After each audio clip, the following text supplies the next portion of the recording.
स्वाभिमान महाराष्ट्र. लय बोलण्यासारख्या गोष्टी आहेत. आता भगवानरावांनी सांगितलं, काम करत असताना त्या मुंदडा कुटुंबानी कुठली जात पात धर्म बघितला नाही, कुठलं गाव बघितलं नाही. ज्या ठिकाणी विकास करता येतं, ज्या ठिकाणी विकास करण्याचं माध्यम आहे, त्या ठिकाणी विकास करण्याचं प्रामाणिकपणानं काम या ठिकाणी त्यांनी केलेलं आहे. तुमच्या माहितीचं सांगतो, तुम्ही जा महाराष्ट्रामध्ये बघा रिझर्वेशनचे मतदारसंघ, त्या आमदाराचं नाव तुम्हाला माहित नाही. 2000 कोटी रुपये माझ्या भगिनीने या ठिकाणी आणून दिले तुम्हाला. कुठल्याही मतदारसंघात जाऊन तुम्ही तुलना करा. एका या मंत्र्याला लाजवलं असेल काम या 2 वर्षाच्या काळामध्ये आदरणीय नमिताताईंनी केलंय.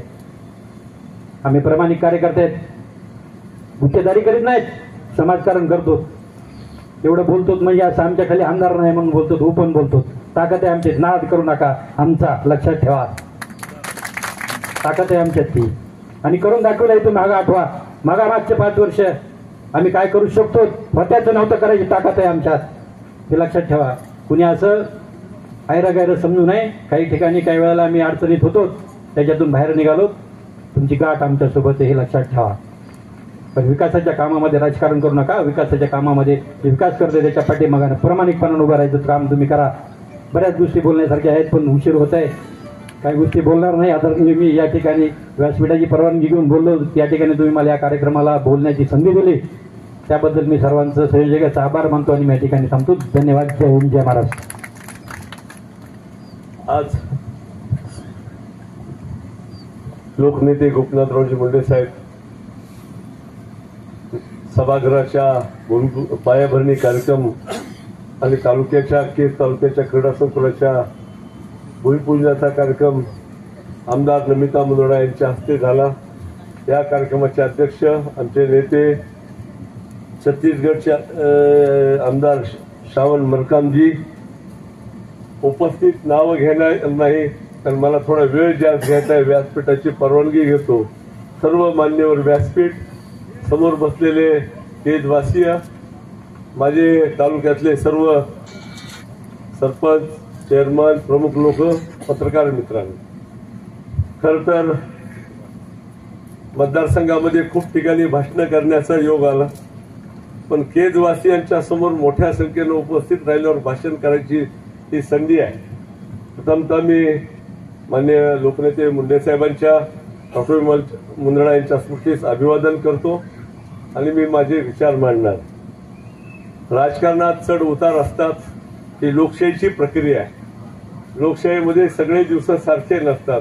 कधी विरोधकात राहावं लागतं, कधी सत्तेत राहावं लागतं.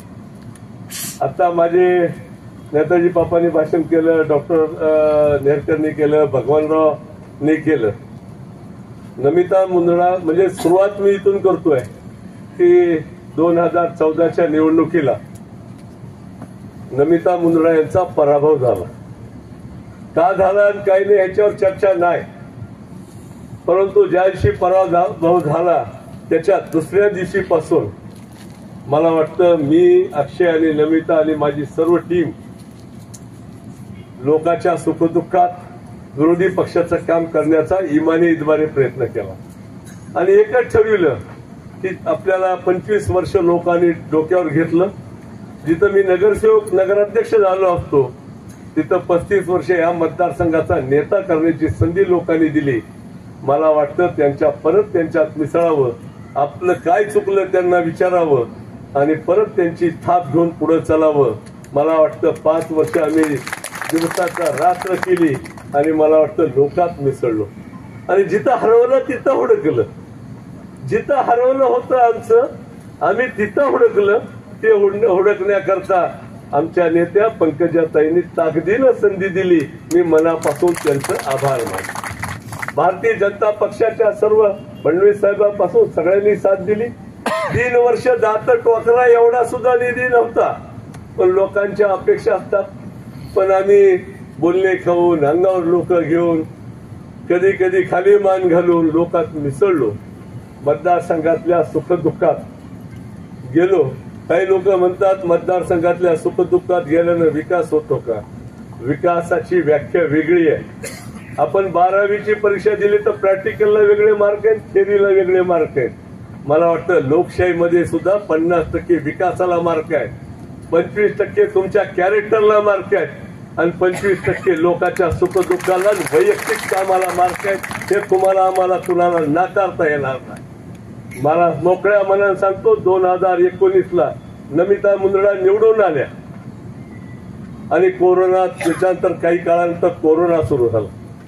सरकार महाविकास आघाडीचं आणि मनमोकळ्यापणानं सांगतो की डॉक्टर विमल मुंदडांनी आरोग्यमंत्री असताना जे पुण्या मुंबई नागपूरला हॉस्पिटल व्हायचं ते लोखंडी सारख्या माळरानावर गायरानात केलं. कोरोनामध्ये डॉक्टर भेट होते, रुग्ण तर भेटच होते, नातेवाईक भेट होते, बाप मुलाला भेटना, मुलगा बापाला भेटना, अशी कंडिशन होती. आज त्याचं महत्व आपल्याला नाही, कारण माणसं विसरळू असतात. त्या काळामध्ये महाराष्ट्रामध्ये मला वाटतं मंगल कार्यालय, मोठमोठ्या बिल्डिंग रिकाम्या कराव्या लागल्या, वॉटरप्रूफ टेंट टाकावे लागले आणि रुग्णांना पलंग आणून मला वाटतं रुग्णसेवा द्यावी लागली. बघा, डॉक्टर विमल मुंदडांनी दवाखाना मंजूर केला कधी, त्याची बिल्डिंग उभारली कधी, आणि त्यांच्या हयातीनंतर सुद्धा त्यांचं नाव परत पुनर्जीवित केलं ते लोखंडी सारगावच्या दवाखान्याने. हे तुम्हाला मला नाकारता येणार. एका छताखाली 1100 रुग्ण पलंगावर झोपून, खाली नाही. मेडिकल कॉलेजमध्ये 200-250 रुग्ण होते, आम्हाला खाली झोपावं लागत होतं. 400 रुग्ण झाले की, पण 1100 रुग्ण मला वाटतं त्या रुग्णालयामध्ये उपचार घेत होते. केज तालुका, अंबेजोगाई तालुका, बीड तालुका हा आपला मतदारसंघ आहे, परंतु परळी तालुका, रेणापूर तालुका, गंगाखेड तालुका, धारूर तालुका, माजलगाव तालुका, वडवणी तालुका आणि कळंब तालुका ह्या भागातल्या रुग्णांना सुद्धा पलंग हॉस्पिटलमध्ये मिळत नव्हती. मला वाटतं 24 तास आमचं कुटुंब उभं राहिलं, माझे सहकारी उभं राहिले. आम्ही ज्याला बेड पाहिजे त्याला बेड दिला, ज्याला ऑक्सिजनचा बेड पाहिजे त्याला ऑक्सिजनचा बेड दिला, ज्याला व्हेंटिलेटरचा बेड पाहिजे त्याला व्हेंटिलेटरचा बेड दिला.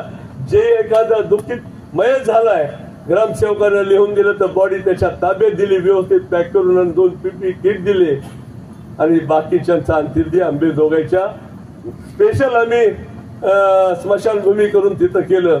एखादा नातेवाईक म्हणला की मला पाणी पाजायचंय तर त्याला सुद्धा फोनवरती तिकीट उपलब्ध देऊन पाणी पाजोपर्यंत प्रयत्न केला. मला वाटतं हा सुद्धा विकासाचा भाग आहे, कारण परिस्थितीनुसार विकासाच्या संकल्पना बदलतात. त्यावेळेस विकास सभागृह नव्हतं, क्रीडा संकुल नव्हतं. माणसं जगले तर क्रीडा संकुल, माणसं जगले तर नाट्यगृह. मला वाटतं ह्या सगळ्या गोष्टीचं चिंतन केलं तर 2 वर्ष 1.5 वर्ष पत्रकार बंधूंना माहिती, तुम्हालाही माहिती आहे, मेडिकल कॉलेजमधली मेज बंद, कॅन्टीन बंद, गावातले हॉटेल बंद. अहो बाबा, रुग्णाचं जाऊ द्या, पण जे डॉक्टर बाहेर घेऊन आलेत आणि जे बॅचलर आहेत, शिकायला आलेत, त्यांना जेवायचं काय? मला वाटतं कुणालाच कळलं नाही का? का कळू नये? मी पूर्ण लक्ष दिलं आणि आज स्वाभिमान असा होतो, खाऊ घातलेला सांगू नये, पण राजकारणामध्ये खूप काही बोलावं लागतं आणि समोरच्याला जेव्हा कळत नसतं आणि येड्याचं सोंग घेऊन बोलतोय त्याला माणसात आणावं लागतंय, म्हणून मी बोलतोय. 200 डॉक्टरांना सकाळचा नाश्ता, 2 टाइमचं जेवण, 4 वाजताची हायटी आणि 3दा चहा मला वाटतं यूज अँड थ्रोच्या डब्यामध्ये आम्ही दिला आणि त्या डॉक्टरांचं मनोबल टिकविण्याचं काम केलं आणि त्या डॉक्टरांनी आपल्या भागातल्या रुग्णांची सेवा केली. मला वाटतं हा सुद्धा विकासाचा भाग आहे. त्या काळामध्ये रस्त्यावर लोकांना फिरू देत नव्हते, अँब्युलन्सनं रुग्ण आणायचे, कधी पिसेगावच्या सेंटरला, कधी अंबेजोगाईच्या वसतिगृहामध्ये, आणि सिरियस झाल्यानंतर लोखंडी मेडिकल कॉलेज. त्या काळामध्ये रुग्णाला नातेवाईक भेटत नव्हता आणि त्या रुग्णाला दवाखान्याचं खाऊ वाटत नव्हतं. रोज 300 ते 400 लोकांना घरी स्वयंपाक भरून डब्बा दिला. मला वाटतं त्याचं कारण एक आहे, माझ्यासारख्या माणसाला, डॉक्टर विमल मुंदडा राजकारणात नसताना, कुठला वारसा नसताना, मला वाटतं इथपर्यंत आलं. त्याचं कर्ज मी घेऊन फिरतोय, म्हणून गेली 35 वर्ष लोकात राहतोय. तुम्हाला वाटत असेल आमदारकी करता फिरतोय, खरं तुम्हाला मन मोकळ्यापणा जगतो.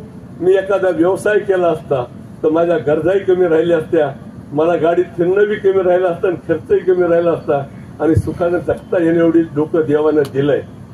पण करमणुकीतून राजकारणात आलो. मित्रांच्या चेष्टे मस्करीमधून विमल मुंदडांना उमेदवारी मागितली आणि मला वाटतं सगळ्या पुढाऱ्यांनी, सगळ्या मोठ्या लोकांनी, गावातल्या प्रमुखांनी विरोध केला. ज्याला मतदानाचा अधिकार नाही त्या पोरांनी आमचं स्वागत केलं. वडिलाचं मत नसेल तर आईचं ना आजीचं मत घेऊन विमल मुंदडाला निवडून आणलं. त्याशी ठरविलं माझ्या आयुष्याचा शेवटचा क्षण लोकात राहील. गेली 35 वर्ष ते सांगण्यास लाजही वाटते आणि स्वाभिमान वाटतो की मला नाते गोते खूप आहेत. 5 आत्या आहेत. 35 वर्षात दुःखद घटना झाल्या, सुखद घटना झाल्या. मी त्यांच्यात गेलो नाही, माझ्या कुणीतरी माझ्या मतदारसंघातल्या माझ्या 35 वर्षातल्या नात्याला गेलो. 2 तास बसमध्ये जर आपण शेजारी कोणी बसला तर त्याचा मित्र होतो. मी 35 वर्ष तुमच्या सहवासात आहे. मी जरी लहान असेल, मला जरी पाहुणा रावळा नसेल तर 35 वर्ष या मतदारसंघाने मला तळ हाताच्या फोडावर घेतलंय. मला वाटतं हीच माझी पाहुणे असं म्हणलं तर नाकारता येणार. राहिला विकासाचा विषय. विकासाच्या विषयामध्ये काही जण म्हणतात अधोगती झाली, काही जण म्हणतात विकास झाला नाही. बाबा तुला विकास कळतंय का? कवा केला का? ज्याला पद होतं त्याला केलं नाही, ज्याला पद नाही त्याला काहीच कळत नाही. हा सगळा अवघडीचा विषय. ह्याला मी सुद्धा अजून शिकतो. आमदार नमिता मुंदडा सुद्धा अजून शिकतात. नवीन नवीन गोष्टी, नवीन नवीन नियमाचा अभ्यास करावा लागतो आणि पायऱ्यानं पायऱ्या चढून एक न एक टेबल फिरून विकास आणावा लागतो. त्याचं उत्तम उदाहरण सांगतो. या मतदारसंघामध्ये पर्यटनामध्ये 13 कोटी रुपयाचा देवस्थानला निधी आणला आणि तीर्थक्षेत्रामध्ये 2 आणि 2 कोटी म्हणजे दहीफळ आणि कुंभेफळ 2-2 कोटी आणलं. आताच आमदार नमिता मुंदडांना आणि मला आणि शरद भैयाला, अक्षय भैयानं व्हॉट्सअपवर टाकलं. यापूर्वी पर्यटनामध्ये आम्ही गुरु व्यंकट स्वामी गुरुवर्य संत यांच्या मठाला 70 लाख रुपये दिले पर्यटनामधून. गेल्या वर्षी पाऊस पडत होता, त्याच्या आधीच्या वर्षी, आणि सप्ताह डिस्टर्ब झाला. आम्ही म्हणलं व्यंकट स्वामी बघा आम्हाला आशीर्वाद दे आणि पुढच्या वर्षी सभा मंडप करू दे. बघा देवाची कृपा. नुसतं मत देऊन विकास होत नसतो, मताबरोबर आशीर्वाद दिला की विकासाची चालना सुरू होती. मला वाटतं नमिता मुंदडाला आणि विमल मुंदडाला तुम्ही मत दिली आणि आशीर्वाद दिला.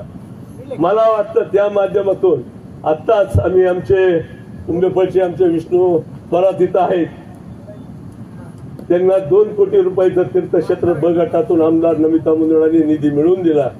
आत्ताच 3 कोटी रुपयाची ऑर्डर त्यांची आली. मला वाटतं सिद्धिविनायक मंदिरासाठी पहिले 2 आणि आत्ताचे 3, 5 कोटीचं काम सुरू होणार आहे. आमचे अरुणराव चाटे, श्रीहरी चाटे, तांबेवाला, डॉक्टर विमल मुंदडा असताना तीर्थक्षेत्रातून जिल्हा परिषद मधून तांब्याच्या मंदिराचं काम झालं. मधल्या काळात आमच्याकडे काही नव्हतंच, तर देणार काय? पडल्या गप्पा, दर्शन, प्रसादन निघणं. पण तुम्हाला माहितीसाठी सांगतो की आता 4.5 कोटी रुपयाचं तीर्थक्षेत्र ब गटामधून मंजुरी आली. दिवाळीनंतर टेंडर होऊन काम होणार. एवढ्यावरच नाही तर आमच्या गुरु व्यंकट स्वामी मठाला पहिले 2 कोटी डॉक्टर विमल मुंदडा पालकमंत्री असताना दिले होते तीर्थक्षेत्र ब गटातून. आज 3 कोटीचा निधी तिथे यावा. मला वाटतं ह्याला जर अधोगती म्हणत असतील तर मग प्रगती कशाला? इकडून रस्ता इकडे करायचा, एकदा बिल उचलायचं, इकडून इकडे करायचं, कागदावर पैसे उचलायचे. ह्याला जर विकास म्हणत असताल तर मी राजकारण सोडून देईल, पण असला बेकार विकास द्यावा शपथ करणार नाही. हे मनमोकळ्यापणा. राहिला प्रश्न MIDCचा. डॉक्टर विमल मुंदडा असतानाही प्रयत्न केला. बाबा MIDC हवेत होत नाही, सुहासराव हवेत होत नाही. MIDCला कोणीतरी जागा दिली पाहिजे. शासन कुणाचंही असो किंवा तहसीलदार हे सगळे जरी आमदाराच्या बाजूने असले, जोपर्यंत ग्रामपंचायतच्या ना हरकत मिळत नाही, ठराव मिळत नाही, द्यावा शपथ. तहसीलचं सुद्धा तलाट्याचं कार्यालय बांधू शकत नाही, हा कायदा आहे. आणि लोक म्हणते MIDC केलं नाही. बाबा असं नाही, जागा दिली पाहिजे. बोलणं लई सोपं आहे. मला एक उदाहरण सांगतो त्याचं आणि पुढे जातो. थोडा वेळ जास्त घेणार आहे, तुम्ही थोडं संयम ठेवून ऐका. पुन्हा नाश्त्याची व्यवस्था केली मी तुमच्यावर करणार. एकदा अकबर बादशाहच्या दरबारामध्ये, रामदासराव एकदा अकबर बादशाहच्या दरबारामध्ये नवरत्न बसले होते, बिरबल, तानसेन सहित सगळे. आणि एक जागतिक चित्रकार आला. त्याचं चित्र त्याला अकबराला दाखविलं. आणि अकबराला चित्र दाखविल्यानंतर अकबर हा जाणकार होता. जो नवरत्न सांभाळतो तो जाणकार असतो. मला वाटतं त्यानं ते चित्र बघितलं आणि 1,00,000 दिनार बक्षीस दिलं. कुठल्याही दरबारामध्ये कलाकार असतात. ते म्हणले असल्या साध्या चित्राला 1,00,000 दिनार. मग चर्चा झाली, परीक्षा घ्यायची ठरलं. मग ठरवलं दरबार जिथून राजवाडा सुरू होतोय त्याच्या डाव्या बाजूला हे चित्र लावायचं आणि त्याच्यावरील लिहायचं, ह्या चित्रात ज्याला ज्याला चूक दिसती त्यानं त्या चुका पेनानं दाखवाव्या. पेन्सिलनं नाही, पेनानं. आबा बाबा ज्याला चित्र कळत नाही ती बी चुका दाखवायला लागलं. शेवटी चित्र दिसेना बाबा, शेवटी चित्र दिसेना. कारण काय झालं, कुणी बी खुना करायला. हे बघितल्यानंतर चित्रकाराला दुःख झालं की माझं बक्षीस गेल्याचं दुःख नाही, पण आयुष्याची तपश्चर्या केली. मग ती चित्रकारिता असेल, राजकारणात असेल, समाजकारणात असेल, पत्रकारिता असेल, किंवा गायनात असेल, किंवा स्पर्धेत असेल. तुम्हाला बक्षीस देता येत नसेल तर निदान त्याचा अवमान करू नका. मला वाटतं हे फार महत्वाचं आहे. म्हणून तुम्हाला मन मोकळ्यापणा सांगतो. तो बिरबलाकडे गेला आणि बिरबलाला म्हणलं माझा अपमान झाला. बिरबलाने एकच विचारलं, बाबा तू चित्र काढलं का? ते म्हणलं हो. मग चित्र परत काढ. 8 दिवसात त्यानं चित्र काढलं. बिरबलानं बघितलं हुबेहूब आहे. मग त्याने एवढंच सांगितलं, जिथून राजवाडा सुरू होतो त्याच्या डाव्या बाजूला जुनं चित्र लावलं, दरवाजाच्या उजव्या बाजूला तुझं चित्र लाव आणि त्याच्यावर एवढंच लिहि, असं चित्र काढता येणार आणि चूक काढावी. देवा शपथ सांगतो, मोगलशाही गेली, निजामशाही गेली, आदिलशाही गेली, शिवशाही गेली, इंग्रजशाही गेली, काँग्रेसशाही गेली. देवा शपथ त्या दरबाराच्या बाहेर चित्र तसंच. मला वाटतं आपल्या घरात एखादी महिला स्वयंपाक करते, आपण रोज तिच्या हाताचं खातो. मग ती आई असेल, बहीण असेल, बायको असेल, भाऊजाई असेल, देवा शपथ मीठ कमी झाले की ताट फेकतो. चपाती करपली शिळे असली की फेकतो. देवा शपथ एक दिवस स्वयंपाकाला कळतंय का आहे ती. मला वाटतं राजकारणात, समाजकारणात हे आहे. कारण मी माझ्या आयुष्यामध्ये आजही 100 पेशंटची काळजी रोज करतोय आणि तो कोणत्या पक्षाचा, कोणत्या गटाचा बघत नाही. इथंही कार्यक्रमात आहे, फोन चालू आहेत. 6 गावच्या डिपे फेल झाल्या, ती देण्याच्या कामात आहे. मला वाटतं तिथं पक्ष आणि गट बघायचा नसतो. त्याचं कारण एक आहे, ह्या मतदारसंघातला एक ना एक माणूस आयुष्यातल्या 1दा, 2दा, 3दा, कधी 4दा, कधी 5दा, कधी 6दा विमल मुंदडा ते नमिता मुंदडा मत दिलंय. आम्ही त्याचे कर्जदार आहोत. ज्यांनी दिलं त्याचं कौतुक, ज्यांनी नाही दिलं त्यानं पुढच्या वर्षी द्यावं. मला वाटतं हा आदेश आणि हा आदरभाव घेऊन काम करायचंय. मला वाटतं मत दिलं नाही म्हणून तुझं वाईट करतो आणि तुझं बघतो, हे राजकारणाची पद्धत नाही. सगळ्याचे प्रश्न संपत नसतात. तुमच्या घरामध्ये आता रामदासरावला 2 मुलं आहेत आणि रामदासरावच्या मुलाकरता रामदासराव पत्रकारिता करतात, YouTube चॅनल चालवतात, शेती करतात, अजून व्यवसाय करतात. मुलाला पाहिजे ती देतात. देवा शपथ रमेशरावनी त्यांच्या पोराशी दोस्ताना करावा. त्याला एक दिवस आईस्क्रीम, एक दिवस चॉकलेट, एक दिवस गार्डन मध्ये फिरून आणावं, त्याच्याशी गप्पा माराव्या, मैत्री करावी. देवा शपथ रामदासरावच्या 100 चुका सांगता येतील. मला हलका ड्रेस घेतला, दप्तर तसलं घेतलं, ऍक्टिव्हा घ्यायची तर स्कूटी घेतली, ती बी सेकंड हँड घेतली. मायबापाच्या नो आपल्या घरातल्या 2 लेकराचं आपण समाधान करू शकत नाही. वरवटीपासून 1 रुपये करताना डोंबऱ्याचा खेळ आहे आमचा.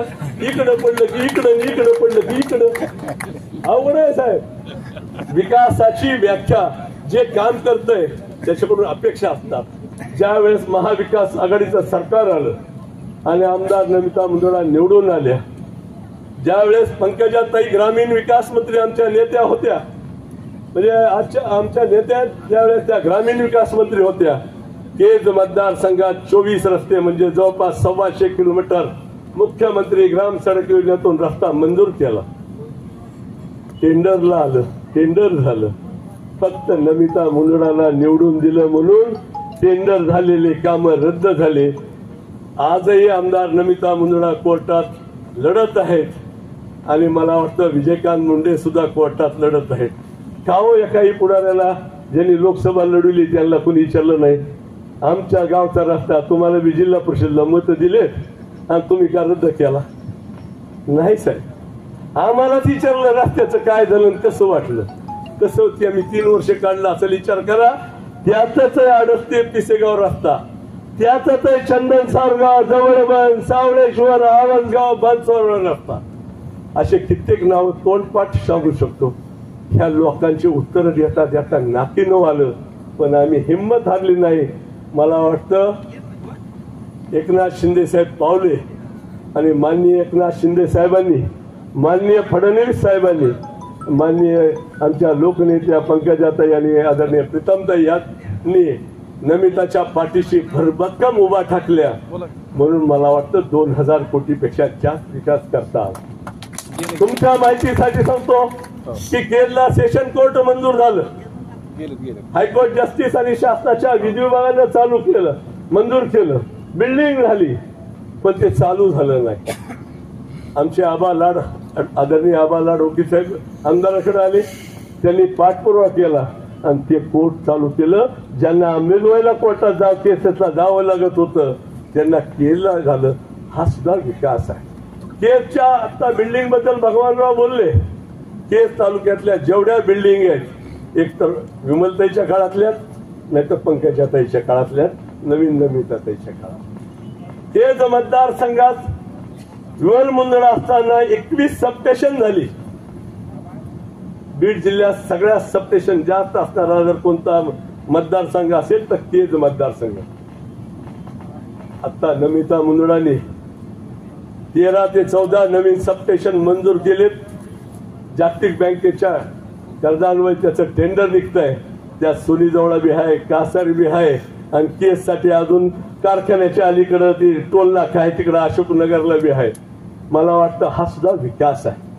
त्याच्याबरोबर 13 ठिकाणी अतिरिक्त 500 ट्रान्सफॉर्मर बसविण्याचा सुद्धा मंजुरी घेतली आणि जवळपास 200-100चे नवीन ट्रान्सफॉर्मर जे आकडे जेवढे आहेत तेवढे भरतील. आता बिल माननीय मुख्यमंत्र्यांनी आणि माननीय उपमुख्यमंत्र्यांनी मागचंही बिल नाही पुढचंही बिल नाही म्हणून सांगितलंय. त्याच्यामुळे 200 नवीन ट्रान्सफर होणार आहेत. आज 80 कोटी रुपयाची गावठाण पिडर सेपरेशन योजना आणि त्याबरोबर ज्या जुन्या लाईन आहेत 1960, 70, 52 लाईटीच्या त्याच्या तारा गरम होऊन लोड वाढून तुटायला लागल्या. जे पोल क्रॅक झालेत, 2 पोल मधलं अंतर जास्त आहे, त्याला सुद्धा दुरुस्तीसाठी काम चालू आहे. मला वाटतं हे विकास नाही तर काय. मी तुम्हाला पत्रकारांच्या आणि तुम्हा सगळ्यांच्या माध्यमातून मी अक्षय आणि आमदार नमिता मुंदडा कुठेही बोलवा, केव्हाही बोलवा, कुणावरूनही बोलवा, फक्त सन्मानानं चर्चा व्हावी, आम्ही यायला तयार आहोत. एवढं जाहीर आव्हान तुमच्या समोर करतो. कारण का कर नाही तो डर त्या. ज्याला आता सांगितलं इथं बॅनर लावलं आणि मलाही व्हॉट्सअप रेंगाला टाकलं, आमच्यावर प्रेम खूप ना बाबा, ते 2 कोटी दिले. देवा शपथ पत्रकारांना माझं उद्या दुपारचं निमंत्रण, उद्या या. त्या 2 कोटीचा आमदार नमिता मुंदडाने किती पाठपुरावा केलाय, अजून 1 रुपया मिळाला नाही. काय म्हणायला लागलो की 2 कोटीचा पाठपुराव्यासाठी एवढी फाईल आहे, नसली तर मला शिक्षा द्या, तिघालाही शिक्षा द्या. अजून रुपये मिळाला नाही. हे 5 कोटी रुपये आमदार नमिता मुंदडा आणि अक्षय मुंदडाने वैशिष्ट्यपूर्ण मध्ये रस्ते आणि बाकी घेण्यापेक्षा सभा मंडप सभागृह घेतलंय आणि दुसरे 5 कोटी रुपये स्वतंत्रपणे घेतलंय. कारण ह्या भागात अंबेजोगाईला नाट्यगृह आहे, मुकुंदराज आद्यकवी मुकुंदराजाच्या नावानं सभागृह आहे, सांस्कृतिक कार्यक्रम होतात. केजवासियांना ही संधी नाही. मला वाटतं त्या माध्यमातून त्यांनी केलं. गार्डन केजला 2 आमदार नमिता मुंदडाने मंजूर केले, त्याच्याबद्दल त्याच बोलणार आहेत. कारण तो त्यांच्या आवडीचा विषय असल्यामुळं 2 गार्डन मंजूर केले. मी एवढंच तुम्हाला सांगतो की फक्त एकच गोष्ट राहिली, ती सुद्धा मंजुरीच्या स्टेजवर आमदार नमिता मुंदडा आणि अक्षयने नेऊन ठेवली. 100 कोटी रुपयाची केची स्वतंत्र नळ योजना. फक्त थोडं आमच्या अंबाजोगाईच्या 200 कोटीवर त्यांना म्हणलं तर हात सर्वे लावा, त्यांनी लावला नाही, त्यांना उशीर झाला आणि नेमकं आता शेवटच्या टप्प्यात गेली, आता निवडणूक लागणार आहे. मी एवढंच तुम्हाला सांगतो, तुमचा आशीर्वाद नमिता मुंदडाच्या आणि भारतीय जनता पक्षाच्या पाठीशी ठेवा. ती 100 कोटीची नळ योजना सुद्धा दिवाळीनंतर मंजूर केली जाईल, त्या स्टेजला निवडून. आज केसवासियांना शिक्षक कॉलनीत आणि नवीन वसाहतीत पाईपलाईन नाही, जुन्या गावात लोकसंख्या वाढली, पाईप नाही. मला वाटतं ह्या सगळ्या गोष्टीचं चिंतन केलं. मला वाटतं आमचे महाकुंडे साहेब काय फोन करतात, ते मांगवड गावाचं कसं झालं रस्त्याचं, देवा शपथ सांगतो. पण विचारा त्यांना की त्यांनी सांगितलं आणि 6 महिन्यात रस्त्याचं काम मंजूर केलं, सुरू केलं. मला वाटतं ह्या मतदारसंघात ते 24 रस्ते रद्द झाले, त्याचे बोलले खाऊन नवीन रस्त्याचं बघायचं सोडून आधी मला वाटतं त्या 24 रस्त्याला लक्ष दिलं आणि मला वाटतं आपल्या भागात विकासाचं काम केलं. लाडकी बहिणीचे फॉर्म 50 स्टाफ ठेवून आम्ही गावोगाव जाऊन रुपया खर्च न लावता आमदार नमिता मुंदडांनी भरले. आता वयोश्रीचे एकदाच 3,000 रुपये भरण्याचं काम ते सुद्धा 30,000 लोकांचे भरले. मला वाटतं हा सुद्धा विकास आहे. त्या म्हाताऱ्या माणसाला दिसत नाही, कुबडी पाहिजे, चष्मा पाहिजे, पोरं पैसे देत नाहीत, सरकार मायबाप होऊन पैसे देत असेल तर मला वाटतं ते 3,000 रुपये त्यांच्यासाठी महत्वाचे आहेत. लाडकी बहिणीचं एक उदाहरण सांगतो. आमच्या विरोधातलं एक डॉक्टर त्यांनी सांगितलं, तुम्ही लाडकी बहीण करून आमचं कंबरड मोडलं म्हणले, आम्ही हवेत चालतो. म्हणलं काय झालं बाबा? ते म्हणजे आमच्या दवाखान्यात पेशंट येते, 2-3 पेशंट येऊन नंबर लागलापर्यंत ती थांबती बाई, तर नवरा गावात तहसील, बँक, मित्र, हॉटेल सगळं करते आणि ती ट्रीटमेंट घेते आणि ट्रीटमेंट घेऊन बी त्या 2 तास तिथंच थांबते. आम्ही विचारतो पैसे देऊन जा ना बाबा, आमचा माणूस विचारतोय. ती म्हणते पैसे नाही, जेव्हा नवरा येईल तेव्हा पैसे. आता 1,500 रुपये मिळाले. आताचा बदल काय माहिती का? ती येते, नंबर लागला की दाखवती, बिल देते आणि डॉक्टरच्या समोरच नवऱ्याला फोन करते, तुम्ही केव्हा बी या, मी आठवणच चालले. मला वाटतं हा सुद्धा विकासाचा भाग आहे. तुम्हाला मला 1,500चं महत्व नाही, पण मोजरी करून खाणाऱ्या बाईला, कुटुंबाला त्या 1,500चं महत्व आहे. मला वाटतं कुठल्याही योजनेचा अनादर करू नका, आदर का. मला वाटतं मुंडे साहेबांच्या बरोबर डॉक्टर विमल मुंदडांचं राजकारण 90ला सुरू झालं. 90 ते 2000 पर्यंत आम्ही भारतीय जनता पक्षामध्ये होतो. मुंडे साहेबांनी, त्यांनाही कुणाचा वारसा राजकीय नव्हता. मला वाटतं माननीय प्रमोद महाजन साहेब आणि मुंडे साहेब यांनी भारतीय जनसंघाचं काम सुरू केलं आणि मला वाटतं त्यावेळेस काँग्रेसचं वातावरण होतं. मला वाटतं माणसाला माणूस जोडून प्रतिकूल परिस्थितीमध्ये पक्ष वाढवला आणि मला वाटतं ते आमदार झाले, विरोधी पक्ष नेते झाले, उपमुख्यमंत्री झाले, केंद्रीय ग्रामविकास मंत्री झाले. मला वाटतं चळवळीतून ऊसतोड कामगारांच्या प्रश्नापासून सर्वसामान्य जनतेला, सर्व समाजाला सोबत घेऊन जाणारा नेता मला वाटतं त्यांनी काम केलं. मला वाटतं आमदार नमिता मुंदडांनी आणि अक्षय मुंदडांनी हे सभागृह केलंय. तिथं नाटकं व्हावी, तिथं गाण्याचे कार्यक्रम व्हावे, मिटिंगा व्हाव्या, कॉन्फरन्स व्हावे आणि मला वाटतं मुंडे साहेबांचं नाव हे त्यांच्या कामानं मोठं आहे. परंतु केज मतदारसंघात मला वाटतं हे नाव अजरामर होण्याचं काम मला वाटतं झालं. मला वाटतं सर्व मुंडेंना मानणाऱ्या लोकांसाठी, त्यांच्या कर्तृत्वाच्या कामासाठी तुम्हाला आम्हाला आनंद आहे. मला वाटतं ह्या सगळ्या गोष्टीचं चिंतन करायचं असेल तर मला वाटतं ज्याला कुणालाही, माझ्या पत्रकार बंधूंनाही विनंती आहे. आमचे गदळे सर इथं आहेत. गदळे सर म्हणायचे सभागृहाचं काय झालं, गार्डनचं काय झालं. गदळे सर काळजी करू नका, मांजरा प्रकल्पावरही जलपर्यटनाचा प्रस्ताव ते चालू आहे. ती मोठा विषय असल्यामुळं त्याला कमीत कमी 2-4 वर्ष लागतील आणि मला वाटतं त्या माध्यमातून आपल्या भागातल्या लोकांना बोटीत फिरणं, गार्डन मध्ये फिरणं, कारंजे बघणं, गाण्यावर कारंजे उडणारे बघणं, रंगीत बेरंगीत बघणारे बघणं, मला वाटतं ही सुद्धा आहे. नमिता मुंदडांनी ह्या माध्यमातून माननीय पंकजाताईच्या मार्गदर्शनाखाली मला वाटतं प्लॅन करून काम केलं. तुम्हाला ओपन चॅलेंज देतो, वरवटीपासून तर नेकनूर मधल्या कुठल्याही वाडी वस्त्यावर म्हणजे गावात निधी गेला नाही, संपर्क नाही, विकासाचं काम केलं नाही असं कधी झालं नाही. तुम्हाला मन मोकळा पण सांगतो, निवडून आलं की पुन्हा सापडत नाही. आणि लोकांना जे सापडतंय त्याच्याकडून लय अपेक्षा असते. जे सापडत नाही ते भेटलं असतं तर सांगितलं असतं म्हणतो. बरेच पुढारी आहेत, मी मोकळ्या मला सांगतो, ड्रायव्हर आहेत त्यांचे, आणि त्याला अटॅक आलाय. ती माझ्या माणसाला फोन करतोय, काकाजीला सांग यंत्रणा लावायला. मी त्याला ऍडमिट केलं, चांगली ट्रीटमेंट दिली. सुट्टी व्हायल्यावरती मला भेटायला आला आणि मी म्हणलं तू ह्या त्याला कसं ऐकलं नाही. ते फोनच उचलत नाही. साहेब मला फोन उचलावं लागतंय, रोज 300 फोन उचलतोय, 300 लावतोय. तर फोन प्रेमाचे नसतात. कुणी शुगर वाढीतय, कुणी कमी करतय, कुणी वसकतय, कुणी बीपी कमी होतय. साहेब या सगळ्याला फेस करणं देवा शपथ डोंबाऱ्याचा खेळ आहे. पण आम्ही करतो काय, तर इकडं गेलं की इकडं पडतं, इकडे गेलं बॅलन्स करीत करीत ते लाकूड असं धरून करून कव्हर करावं. आता आयुष्याचे 35-3.5 दशक झाले. माझंही वय वाढले, आता रिटायर व्हायचं वय. पण काळजी करू नको, श्वास बघायला लागला, अजून 5 वर्ष होत नाही. पण एक सांगतो, राजकारणातला निर्णय मतदानाचा अधिकार मतदारसंघातल्या लोकांचा आहे.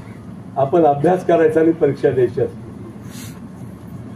पण एक सांगतो, आमचं कुटुंब आयुष्याच्या माझ्या शेवटच्या क्षणापर्यंत तुमच्यातच मिसळून राहील. तुम्हीच पाहुणे म्हणून राहील, तुमच्या सुखदुःखात राहील आणि तुमच्याशीच वाद घालील आणि तुमच्यावरच प्रेम करील. एवढ्या ह्या माध्यमातून शब्द देतो. बोलण्यासारखं खूप आहे, कारण भावना ह्या सगळ्याला असतात. मी आजही 18 तास काम करतो. आजही रात्री 2 वाजता कुणाला गरज पडली, तो कुठल्याही पक्षाचा असो, दवाखान्याचा असेल, रोगरपिला असेल, सीझरचा प्रॉब्लेम असेल, ऍक्सिडेंट झाला असेल, तर त्या माणसाला 5 तालुक्यामध्ये एकच नाव माहिती, ते नंदकिशोर मुंडे. मला वाटतं हे मी माझं भाग्य समजतो. पंचायत समितीच्या एरियातलं हातपंप नादरून झाला तरी मला लोक फोन करतात. किटकॅट गेलं तरी फोन करतात. मला लई जण म्हणते दार ही बस कर ना, आता पंचायत समिती मेंबर आहे ना. मी म्हणतोय मला संधी मिळाली. त्या माणसाचं काम त्याच्यासाठी मोठं आहे, माझ्यासाठी छोटं आहे. मला वाटतं ते काम करण्याचं काम आम्ही केलं. मला वाटतं आमच्या नेत्या आदरणीय पंकजाताई, लोकशाहीमध्ये पराभव मान्य करावा लागतो, पण तो एक मात्र मनमोकळ्यापणाने सांगतो, त्या माय माऊलीनं कधी जात बघितली नाही, पात बघितलं नाही. चुकले असतील त्यांच्याबरोबर माझ्यासारखे कार्यकर्ते असतील ते, पण त्या माय माऊलीनं जात बघितली नाही, पात बघितलं नाही. ज्याला जवळ केलं त्याच्या पाठीवर हात दिली, त्याला संधी देण्याचं काम केलं. क्षणभर एखाद्या गोष्टीमुळे आपण कुणावर पूर्वीचा इतिहास विसरून जातो आणि एका मिनिटात शिक्षा देतो. बाबांनो, शिक्षा द्या, पण अभ्यास करून द्या, भावनेत देऊ नका. जय हिंद, जय महाराष्ट्र. धन्यवाद काकाजी. अतिशय विस्तृत असं मार्गदर्शन तुम्ही या ठिकाणी या भूमिपूजनाच्या निमित्तानं केलं. त्याबद्दल तुमचं सर्व तालुकावासीयांच्या वतीनं पुनश्च एकदा धन्यवाद म्हणतो. आणि एक 2-3 सूचना करतो. कार्यक्रमाच्या अगोदर आमदारताईंचं आणि अध्यक्षांचं भाषणाच्या पूर्वी सर्वांना या ठिकाणी नाश्त्याची व्यवस्था केलेली आहे कार्यक्रमाच्या नंतर. कारण नंतर शेवटी कसं गोंधळ झालं की तुम्ही पटकन उठून जाताल. कार्यक्रमाचं भाषण संपल्यानंतर आदरणीय ताई असतील, काकाजी असतील, आपण सर्वजण या ठिकाणी नाश्ता करणार आहोत आणि नाश्ता केल्यानंतरच कार्यक्रम संपणार आहे. तत्पूर्वी या ठिकाणी केज तालुका विजय स्पोर्ट अकॅडमी आणि केज तालुक्याचे क्रीडा संयोजक हे आदरणीय ताईसाहेबांचं स्वागत करणार आहेत या ठिकाणी, की त्यांनी अद्ययावत असं क्रीडा संकुल या केज तालुक्याच्या लोकांना या ठिकाणी उपलब्ध करून देत आहेत. असे विनोदरावजी गुंड हे आदरणीय नमिताताई मुंदडा यांचं स्वागत करणार आहेत. की केज शहरासाठी खूप दिवसापासून आदरणीय विनोदराव आमच्या मित्रानं एक स्पोर्ट आणि क्रीडा क्षेत्रामध्ये असं उल्लेखनीय काम करून क्रीडा क्षेत्र जागृत ठेवायचं काम विनोदनी केलेलं आहे. त्याबद्दल आदरणीय ताईचं अभिनंदन विनोदरावच्या हस्ते होत आहे. मी यानंतर आदरणीय नमिताताई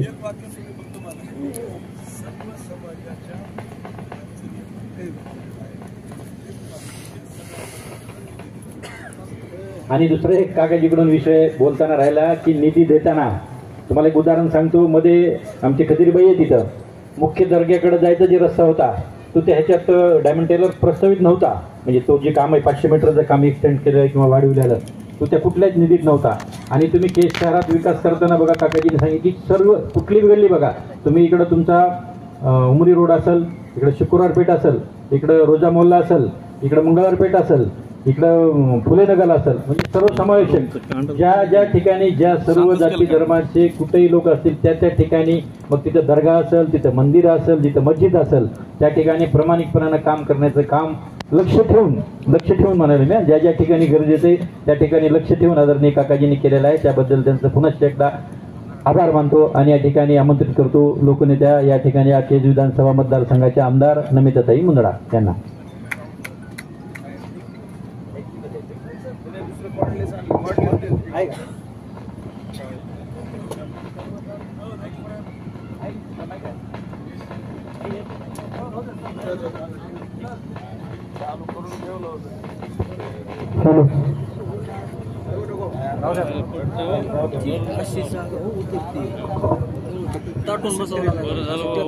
नमस्कार. आज इकडे दोन मोठे विकास कामांचं पायाभरणी इकडे आज ह्या कार्यक्रमात उपस्थित या व्यासपीठावरील छत्तीसगड राज्याचे माजी आमदार माननीय श्रावण मरकम साहेब व वेळाभावी सगळ्यांचं नाव घेत नाही आणि सन्मान्य व्यासपीठ असं म्हणते, आणि समोर बसलेले सर्व बंधू आणि भगिनींनो, आजचा हा कार्यक्रम हा खूप स्पेशल कार्यक्रम